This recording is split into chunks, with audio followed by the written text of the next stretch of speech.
Ambassador Kale adjusted his collar, the fabric scratchy against his neck. The neutral station's observation dome stretched above him, a swirling nebula painted in violent hues of purple and crimson. Below, the crystalline delegates waited, 6 towering figures of faceted obsidian, their movements precise, their voices a chorus of dissonant chimes. Humans called them the Silica. They called themselves the Unbroken. Kale had spent 6 months learning their language, a series of clicks and resonant hums, but he still felt like a child playing with plasma cutters. The summit was humanity's last chance to avoid war, and Kale's stomach twisted with the weight of it. The Silica had already annexed 3 colonies, their expansion relentless, their diplomacy a scalpel to the throat. Kale's hands trembled slightly as he stepped forward, the polished floor reflecting his pale face. The lead Silica, a being named Shard, tilted its head, facets catching the light like shards of broken glass. Ambassador Kale, it chimed, the sound grating on human ears. Your species is fragile. Shard's words hung in the air like a physical blow. The other delegates, human and Silica alike, watched in tense silence. Kale forced a smile, his knuckles white where he gripped the podium. Fragile, he repeated, his voice steady despite the tremor in his hands. We endure, Ambassador. That is our strength. The Silica's facets shifted, a ripple of what might have been amusement. Endurance is not strength. It is weakness, a flaw in your design. Kale's jaw tightened. The Silica saw pain as a failure, a flaw to be purged. Humans saw it as a tool, a teacher. We have survived for millennia, Kale said, his voice low. Survival is not weakness. Shard took a step closer, its obsidian form towering over Kale. You survive because you are inefficient. Your bodies break. Your minds fracture. The other Silica chimed in agreement, a discordant symphony of disdain. Kale's hands clenched into fists. He had come here to negotiate, not to debate the merits of his own species. But the Silica had a way of turning diplomacy into a cage match. Perhaps, Kale said, his voice dropping to a near whisper. But we are still here. The summit hall fell silent as Shard raised a single, crystalline appendage. It was a gesture of authority, a flick of the wrist that commanded attention. We propose a test, Shard chimed, its voice echoing through the chamber. A demonstration of your species' vaunted endurance. Kale's heart hammered against his ribs. What kind of test? He asked, though he already suspected the answer. The Silica were not known for their subtlety. Shard's facets gleamed. Pain. We will administer it. You will endure. A murmur rippled through the human delegates. Kale's aide, a young woman named Lena, stepped forward, her face pale. Ambassador, that's insane. They're talking about torture. Kale shook his head, his eyes locked on Shard. How? He asked, his voice flat. Shard's appendage twitched. A neural stimulator, designed to bypass your physical defenses and target the pain receptors directly. No lasting damage. Just sensation. Kale's throat went dry. He had heard of such devices. Experimental, brutal, banned in most human systems. But the Silica didn't play by human rules. And if I refuse? Kale asked. Shard's facets shifted. Then your species is deemed too fragile to negotiate with. War will follow. The weight of the decision pressed down on Kale like a collapsing star. He could refuse, save himself from the agony, but condemn humanity to war. Or he could accept, endure the pain, and buy his species a chance. The choice was no choice at all. I accept, Kale said, his voice barely audible. Lena gasped, her hands flying to her mouth. The other human delegates stared at him in horror. Shard's appendage extended, a slender needle of pure crystal emerging from its tip. Brave, it chimed. Or foolish. We shall see. Kale stepped toward the device, his legs feeling like lead. The Silica had set up a small platform in the center of the hall, a chair bolted to the floor. Kale sat, the metal cold against his spine. Shard moved closer, the needle hovering near Kale's temple. This will not kill you, it said, but it will break you, unless you are stronger than you appear. Kale closed his eyes, the scent of ozone and metal filling his nostrils. He had faced pain before, battle wounds, surgeries, the loss of his wife. But this was different. This was designed to break him. The needle touched his skin, and the world dissolved into white-hot agony. The pain was unlike anything Kale had ever experienced.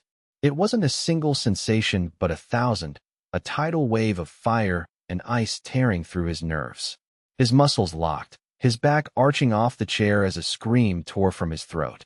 The sound was raw, animal, a sound he hadn't made since he was a child. Through the haze, he saw the silica watching, their facets impassive. They were studying him, cataloging his reactions. Kale's vision swam, the world narrowing to a tunnel of pain. He could give in. He could beg for it to stop. But the image of his wife's face flashed in his mind. Her smile, her strength, the way she had faced her own death with quiet dignity. Endure, she had told him. Endure, and they will break before you do. Kale gritted his teeth, his jaw aching. The pain intensified, a drill boring into his skull, his bones screaming in protest.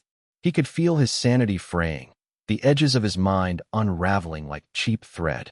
But he held on, his fingers digging into the arms of the chair, his knuckles bleeding.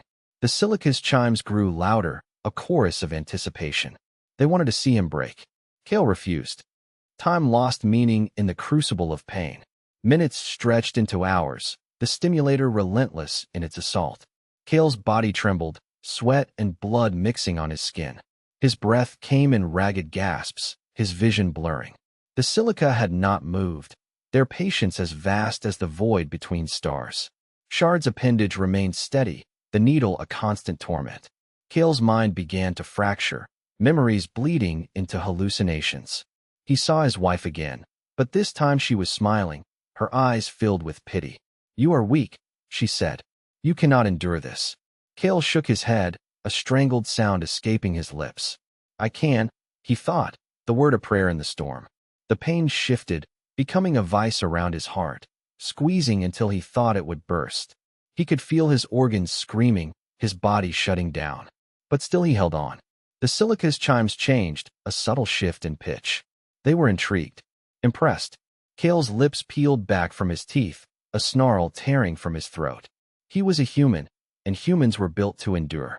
The silica might be unbreakable, but they didn't understand the cost of breaking. Kale did. He had paid it before, and he would pay it again. The stimulator suddenly retracted, the pain receding like a tide.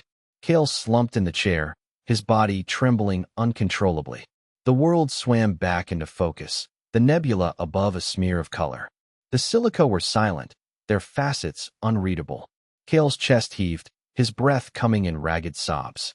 He could feel the damage, the torn muscles, the frayed nerves, the ghost of agony still echoing in his bones. But he was alive. He had endured. Shard stepped closer, its appendage retracting into its body. "Remarkable," it chimed. "Your species' capacity for suffering is impressive." Kale's lips curled into a bloody smile. "We're not suffering," he rasped. "We're surviving." The other silica chimed in agreement, a softer, almost melodic sound. Shard's facets shifted. "You have passed the test, Ambassador Kale. Humanity is worthy of negotiation." Kale closed his eyes, the relief washing over him like a wave. It was over. He had done it. The summit hall erupted in chaos as the human delegates surged forward, their faces a mixture of relief and horror. Lena reached Kale first, her hands gentle as she helped him stand.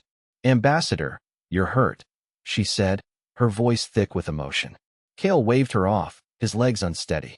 "I'm fine," he lied, the words tasting like ash.